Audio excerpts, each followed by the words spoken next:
Secunderabad military ఏరియాలోకి అనుమానితుల చొరబాటుపై అధికారులు విచారణను వేగవంతం చేశారు. తిరుమలగిరి ఏరియాలో 4 అనుమానితులను అరెస్టు చేశారు. అరెస్ట్ అయిన వారిలో 2 మహిళలు కూడా ఉన్నారు. అనుమానితుల దగ్గర నకిలీ ఐడి కార్డ్స్ లభ్యమయ్యాయి. మిలిటరీ ఏరియాలో తిరుగుతూ వీరంతా ఫోటోలు, వీడియోలు తీసినట్లు అధికారులు గుర్తించారు. గతంలో ఇదే తరహాలో ఉగ్రవాదులు ఫోటోలు తీశారు. అనుమానితులకు ఉగ్ర లింకుల కోణంలో విచారణ చేస్తున్నారు అధికారులు. మరింత అప్డేట్స్ అందించేందుకు మా ప్రతినిధి సునీల్ సిద్ధంగా ఉన్నారు. సునీల్, సికింద్రాబాద్ మిలిటరీ ఏరియాలో 4 అనుమానితులు తిరుగుతున్న నేపథ్యంలో వారిచ్చినటువంటి ఇన్ఫర్మేషన్ ఆధారంగా తిరుమలగిరి పోలీసులు ఆ 4 కూడా అదుపులో తీసుకుంటుంది.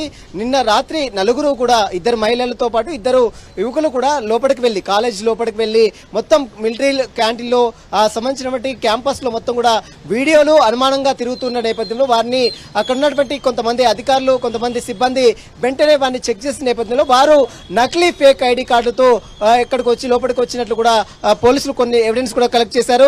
ఇందులో 4 అంటే ఎయిర్ ఫోర్స్ సంబంధించినటువంటి ఐడి కార్డుతో లోపలికి వచ్చారు. అందులో మనం చూడొచ్చు 4లో 2 మహిళలు ఉన్నారు. అందులో రమేష్ కుమార్ తో పాటు అదేవిధంగా ఆశిష్ కుమార్ తో పాటు మరోవైపు అలియాస్ అబ్బాస్, మరోవైపు మహమ్మద్ అలీ, మొత్తం ఇందులో 4 కూడా పోలీసులు అయితే అదుపులో తీసుకుంటుంది. యాంటీ హెల్మెట్స్ ఏమైనా వీళ్ళకి లింకులు ఉన్నాయన్న తరాలో కొన్ని పోలీసులు అయితే దర్యాప్తు అయితే కొంత సీరియస్ గా కొనసాగిస్తున్నాయి. ఎందుకంటే గతంలో జరిగినటువంటి అనేక సంఘటనలు ముంబై తాజ్ హోటల్లో కూడా ఇదే తరహాలో వెళ్లి ఫోటోలు తీసుకొని వీడియోలు తీసుకొని అక్కడ నుంచి వెళ్ళినటువంటి సంఘటనలు మనం గతంలో చూసాం.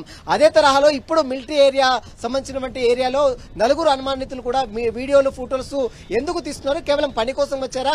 ఇంకేమన్నా అద్భుతమైన శక్తులతో వీరికి లింకులు ఉన్నాయన్న కోణంలో కూడా ప్రస్తుతం అయితే పోలీసులు కొన్ని సెక్షన్స్ కింద నమోదు చేసుకుని దర్యాప్తు అయితే కొనసాగిస్తూ ప్రస్తుతం అయితే 4 మాత్రము అదుపులో తీసుకున్నారు. 4 సంబంధించిన వివరాలపై కూడా పోలీసులు కూపీలాగుతున్నారు. ఇందులో కొంతమంది ముస్లింస్ కూడా ఉన్నారు కాబట్టి వారికి సంబంధించిన లింక్స్ పై కూడా పోలీసులు అయితే అన్ని కోణాల్లో దర్యాప్తు అయితే కొనసాగిస్తున్నారు. బలరాం, సునీల్, అంటే ఎంతకాలంగా మిలిటరీ పరిసర ప్రాంతాల్లో వీరు తిరుగుతూ ఉన్నారు? ఇప్పటి వరకు ఎన్ని వీడియోలు వారి దగ్గర నుంచి గుర్తించారు? ఏ ప్రాంతాల్లో ఎక్కువగా ఫోకస్డ్ గా వీరు వీడియోలన్నీ కూడా చిత్రీకరించారు?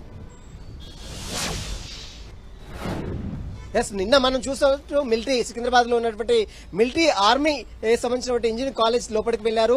4 కూడా స్టూడెంట్ రూపంలో లోపలికి వెళ్లారు. కానీ వారందరూ కూడా ఫేక్ ఐడి కార్డులతో, అంటే ఎయిర్ ఫోర్స్ సంబంధించినటువంటి ఐడి కార్డులతో లోపలికి వెళ్లారు. లోపల వెళ్లి వీడియోలు, ఫోటోలు తీస్తున్న నేపథ్యంలో అక్కడ కొంతమందికి అనుమానం వచ్చి వీరు ఎందుకు తీస్తున్నారని వారిని ప్రశ్నించేద్దాం. మేము ఆఫీసర్స్ అని వారి దగ్గర ఉన్నటువంటి ఐడి కార్డ్స్ ని చూపించారు. కానీ ఐడి కార్డ్స్ కి సంబంధించిన వ్యక్తులకు ఎలాంటి సంబంధం లేదు. అంతా కూడా ఫేక్ ఐడి కార్డులుగా అయితే ప్రస్తుతం అయితే అక్కడ ఉన్నటువంటి అధికారులు గుర్తించి వెంటనే పోలీసులకు సమాచారం అందించారు. పోలీసులు వెంటనే 4 కూడా అదుపులో తీసుకున్నారు.